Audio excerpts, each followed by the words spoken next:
in the back middle. What's up, Steph? What up, teammate Gee? What's up, my brother? I'm good. I'm good. I'm here today. That's not like your teammate, but I You're report. always my teammate, brother. Come on. You're always my guy. Sorry, go ahead. Keep going. So the first thing, you have a great influence all around the world. So for you, like, which advice would you give for a kid that came from Brazil, like me, that came from Brazil 3 years ago? See you for the first time was like a dream for me. Now we're a teammate. I'm on the court helping you. And like, what advice, kind of advice you give to a guy from like overseas that want to make to the NBA? To watch as much basketball as you can. You know, have obviously confidence in yourself and your work ethic and what makes you unique as a basketball player. Your confidence can take you a long way, and it's not arrogance. It's not believing you're something or better than you are. It's just having confidence in your skill set and um, the time and the work and the energy that you put into getting better just a little bit every single day. But the more that you can watch basketball and be in environments where you're playing against people that are better than you to challenge you and test you and expose you a little bit, that can help you, climb the ladder and hopefully opportunities on the other end of it. David Bateman, back. Yeah, Christmas Day, we're in San Francisco. You guys, the Lakers, up around 500, and kind of the conversation is, I don't know, you're gonna get to see Steph and LeBron James playing for competitive teams early on in their careers. A couple months forward, and you guys got Jimmy that are on an upswing with Luka and Doncic playing well. Like, what have you learned about how things can change in this league and the patience that how it can pay off to maybe not react in the moment because there could be something around the corner. I think the biggest, well, we've all learned recently how quickly things can change in this league.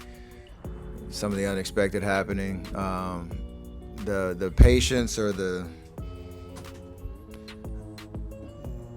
like assessing where your team is and what can actually make you better, how far that gap is. That's why there's GMs and player personnel groups and advanced analytics and all that. Because from a player's perspective, like we obviously know the game, see the game, feel the game, and have a certain opinion about how competitive or how you can be competitive. But that's why everybody gets paid to do their job. And every team is trying to figure out how to, make the necessary moves to, if your goal is to win a championship, to do that. And obviously ours and, you said the Lakers and plenty of other teams are, trying to do that on a daily basis. So it's, for us as players, you just do your job and make sure you're staying prepared and healthy and available and handling our business. But, that's why they're the folks upstairs that are, relied on to make those tough decisions and try to do their job the best they can. Fourth row on the right. So at this point in your career, your legacy is pretty secure, but on this occasion, having the All-Star game in Oakland, San Francisco, does this feel at all like the culmination of everything in your career at this point? How do you reflect on it at this point? It's weird. The more I get asked the question, it's like the more you talk about like the reflection of the last 16 years. I think I've been it makes me more comfortable acknowledging like, yeah, this is a cool like celebration ceremony of like being in this arena. The first time the Bays hosted the All-Star game since 2000. What the experience is like at Chase, but you can't necessarily, for me even. Significance of being back in this building and also sort of the history of, we asked Dame about this with the HBCU game being here and the history of African American athletes in Oakland, sort of what the significance is of what's happening here today in this building. It is this is a moment for sure. I think the idea of knowing we made the move to Chase Center and been in San Francisco the 6 seasons, to have a little bit of a moment to honor and reminisce the 47 years that we played in this building, the 10 years that I had, and growing up in the game, inside of these walls. The energy in this building that can come back just like that. I've enjoyed it to the fullest. And to your point about having another opportunity to shine a light on the HBCUs and the game that's being played, and it is a moment that's just truly Oakland, truly authentic to what I have experienced here, and it all matters. So it's pretty dope. Next question up front. If you were the commissioner for a day, what would be one rule that you would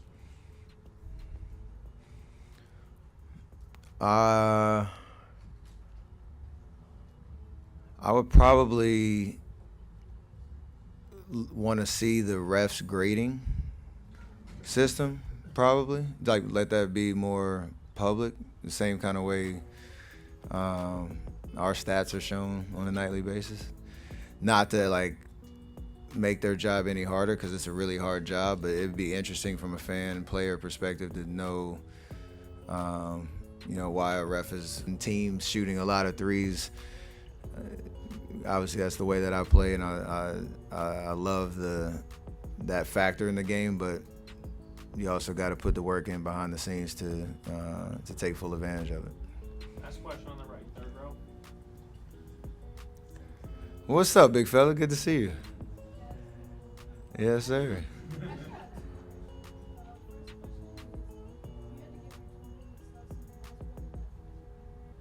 Stay true to yourself.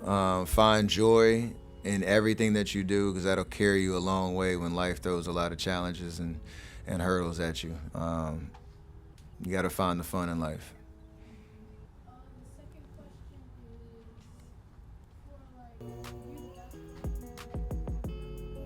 is for Yeah.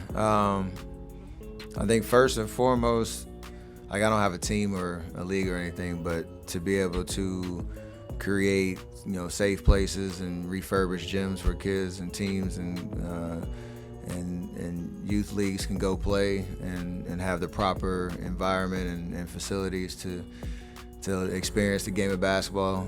I think that's the way I'm trying to have an impact right now. I'm doing a lot of work through the Oakland Unified School District, and between Curry Brand and my foundation, me and my wife's foundation, that's part of our mission to, on top of that, increase middle school sport participation, which is going the wrong way. We want to get kids more active and more engaged, because sports can teach you so much about life, and giving them the right facilities, the right equipment, training coaches the right way. That's how we want to be involved, and I think we're off to a good start there.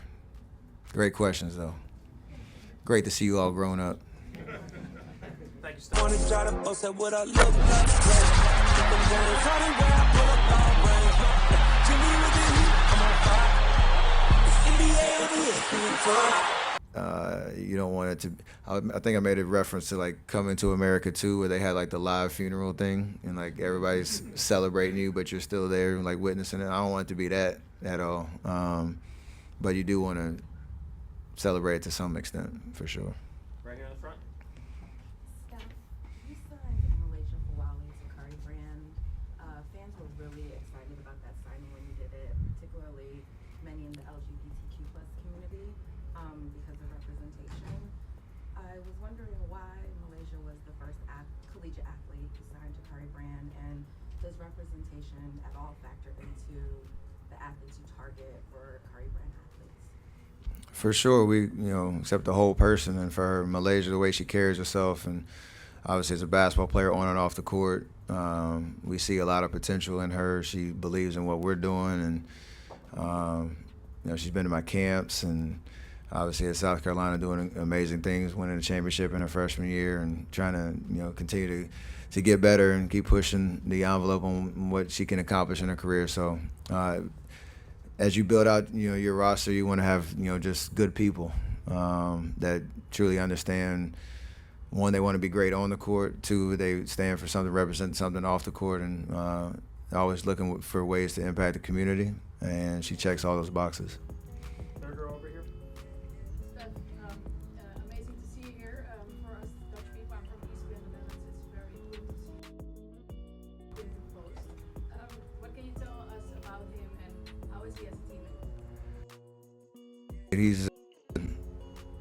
He's taking full advantage of his opportunity.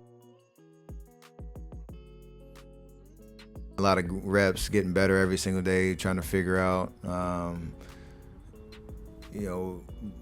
how he could be prepared for when his time came to try to crack our rotation. And he's done that. He's super confident. He sees the game really well. He's a high IQ player, and obviously he can shoot. So his confidence and his presence is felt. You've seen a couple of games, he's hit some big shots, and he's celebrating, fist pumping, like he knows he belongs, and it's been great to kind of see him figure it out. Jeff Silgett, back towards the left. Steph was lighthearted and semi-serious.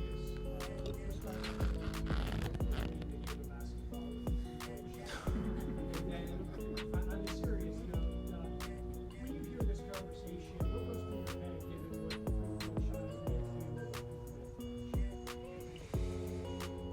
Coach Yeah, Mark Jackson coined that phrase back in, was that 2014, 15, something like that, talking about walking into high school, middle school gyms and just seeing kids run to the three-point line.